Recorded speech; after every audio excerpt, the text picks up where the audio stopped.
ते सुपरवायझर योगेश बडे म्हणून.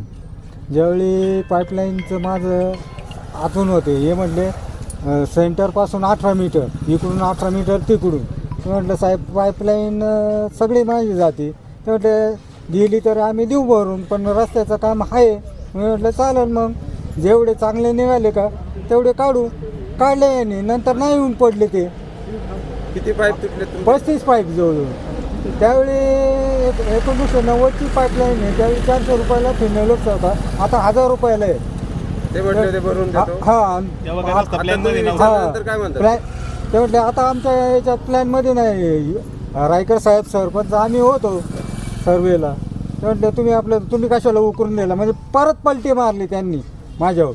पहिलं तो सुपरवायझर म्हटलं देतो तुला, सगळ्यात मोठी पाईपलाईन तुझी आहे, इतरांना नाही दिले पण तुला देऊ, एवढं आश्वासन दिलं त्यांनी. त्याच्यामुळे त्याला उकरून दिलं मी, नाही तर उकरून नव्हतं देणार मी.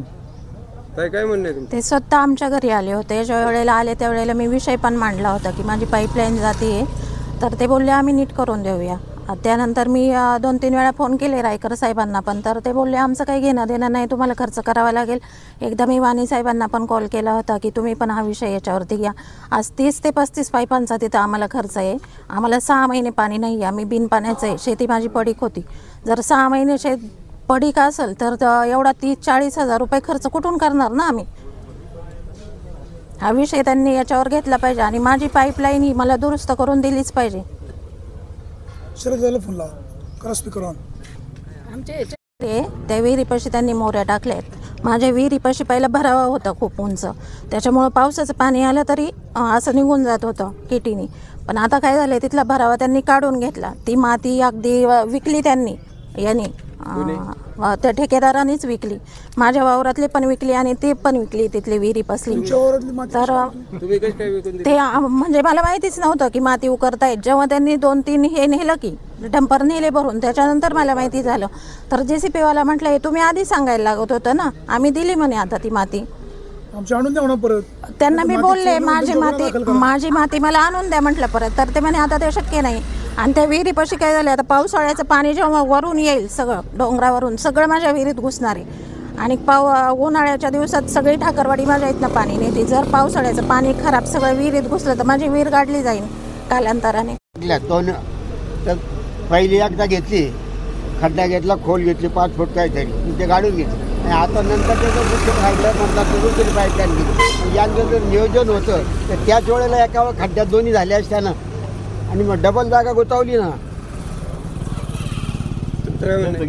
ठाकरवाडीचे नेते. नमस्कार. हे जे रस्त्याचं काम झालं आहे ते अतिशय निकृष्ट दर्जाचं झालेलं आहे.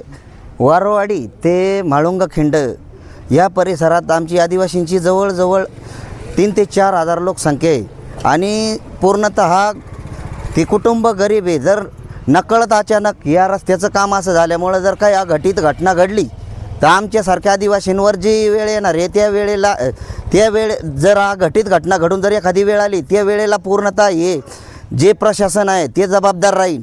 आणि आमच्या काही आदिवासी बांधवांची पाईपलाईनी ज्या फुटल्यात त्यांची नुकसान भरपाई व्हावी. आणि हे जे काम चालू आहे याचा जो ठेकेदार आहे याला कुठल्याच अधिकाऱ्यांनी पाठीशी घालू नये, त्यांचा आम्ही जाहीरपणे निषेध करतो. अन्यथा असं जर झालं नाही तर पुढं आम्ही पूर्णतः आदिवासी ठाकर समाज संघटनेच्या वतीने मी यांना जाहीर निवेदन देतो की एक ना एक दिवस आम्हाला पूर्णतः ठाकर समाजाला रस्त्यावर येऊन रस्ता रोको आंदोलन करावं लागेल.